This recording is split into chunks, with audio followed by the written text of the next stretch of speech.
Hey guys, here to give you a little bit of a breakdown on one of the latest hats that I put together with prowess Sports Colorado. It's the Taz Troy Toronto hat. Troy Tulowitzki was an amazing shortstop coming to us from Colorado. I mean, debatable whether or not he's a Hall of Famer or not, but I remember back in 2015, Jose Reyes was our shortstop, and his defense had really taken a hit.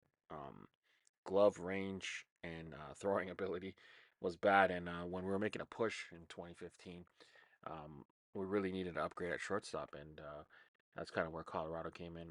We traded Jose Reyes to them for their cornerstone franchise shortstop, Troy Tulowitzki. He ended up he was kind of on the downturn of his career, but it was still an upgrade for us, and we needed that ability at shortstop, so we ended up trading for him. Worked out great. One of the first things I noticed about Troy was his defense was way better than Jose Reyes. Like, he does feel a little bit different. He always throws um, kind of off balance. He never really sets himself and throws. That's one of the Troy Tulowitzki things. But I thought it'd be a cool thing to do, pay homage to that kind of glove. That glove gave us a lot of anxiety here in Toronto, seeing it kind of fall apart, and it was tattered, it was flat. I was always going for repair, but eventually the glove does get retired. But I wanted to pay homage to that, so the hat itself is the color of the glove, kind of.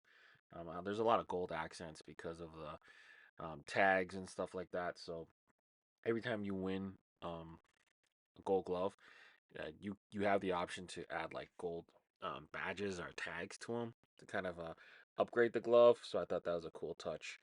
And Troy's always wearing stuff to kind of remind himself of his son Taz. So I thought that was cool too. So that T for Taz, that T for Tulowitzki, Toronto. That's why we went with the T logo. It's got gold accents and different highlights and stuff like that. But hope you guys enjoy this hat.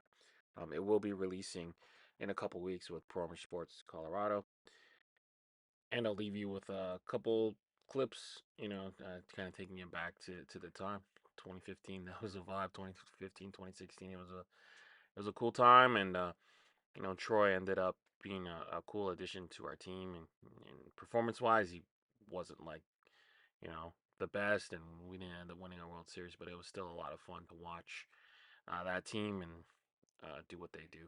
And yeah, this is my Troy Tulowitzki glove hat thing. Family, there's nothing a player holds dearest than his glove. And the glove for Troy Tulowitzki has been way past its expiration date, but he does not want to give it up. Look, just securing a routine ground ball is becoming difficult because of this glove. It's at least 8 years old.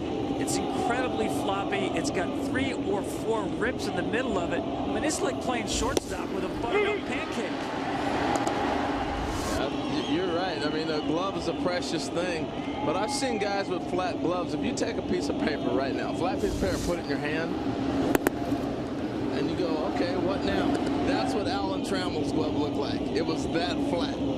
It's just personal preference. It's preference, but I'm telling you, several times now where the floppiness of that glove makes it difficult to close on the baseball. That glove started out 11.5 inches, and it's a little more than 12 inches now because it's so stretched out. He told me before this series started, I think I have 2 more weeks left. Almost took Russell Martin's hand off. Ground ball. Tulowitzki can't knock it down. He got glove on it, but it's past him into left. Leadoff single for Logan Forsythe. That's his first hit of the season. Tulowitzki, Donaldson now. Tulowitzki looks like he's got some concern over his glove. And they're taking his gamer out of the game, and he's got his backup glove now. He dove for that ball and slammed the glove. He might have busted a lace on that glove.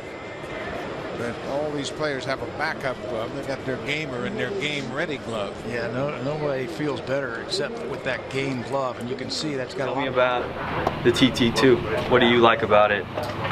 Is that the pattern? Is that, I think maybe it's Ripken's pattern, or what about? It's similar to Ripken's. Obviously, he was one of my idols growing up, and you know, it's always a glove that I wanted to make, and eventually I got the opportunity to do it, and I've stuck with it ever since, and hopefully it's a popular glove amongst the players. It sure is. And why do you make it so flat? Why is it flat as a pancake like that? Because kids are copying you. I don't even know if they know why. My whole theory about fielding a ground ball is to try to make your glove as fast as you can, because you're never really catching a ground ball. You kind of want it to just be open, hit the bag, and get the ball. That's kind of my theory. You know, and it works for me, but different people shape their gloves different ways, and as long as you're fielding the ball cleanly, you know, and it's comfortable, that's what you should be doing. Yeah, and I know you've used the glove that seemed to be falling apart last year. Maybe there was a couple guys that wanted you to get out of that. Are you staying with it? Are you going to a new game? Yeah, most likely. This is my BP glove. There's no holes in it yet. My other glove's worn in just how I like it, so it's hard to get me out of that. It's like an extension of your hand. Yeah, definitely. At times you feel lost without it. Yeah, does it smell? No, not bad at all. It's been a lot of years of, you know, spitting in there and stuff like that, but it doesn't smell bad. After every pitch you've been spitting in there. Yeah, I'm always messing with it, always doing this. People are always making fun of me, but I think it's just a routine. Are you very particular about the way you keep it? Are you hold it with you at night? I used to be real, you know, didn't let anybody mess with it, but now it's so floppy that I really don't care what people do with it. Yeah, and how about, I think you use a heart of the hide. Yeah. Do you have any preference to that? What do you like about that? Heart of the hide is softer. Pro preferred is a little tougher, harder. I think as an infielder you want a soft glove instead of something that's really hard. The gold patches, what does that mean to you to have, you know, to have that? I think it's an honor as a kid, you know, watching baseball, you saw the guys with gold patches. That obviously meant that they were special on defense, and you know, people around the league know the guys with the gold patches. It means that they've done some special things in this game, so you wear it with an honor. Unfortunately, my game glove doesn't have it, but my BP glove does.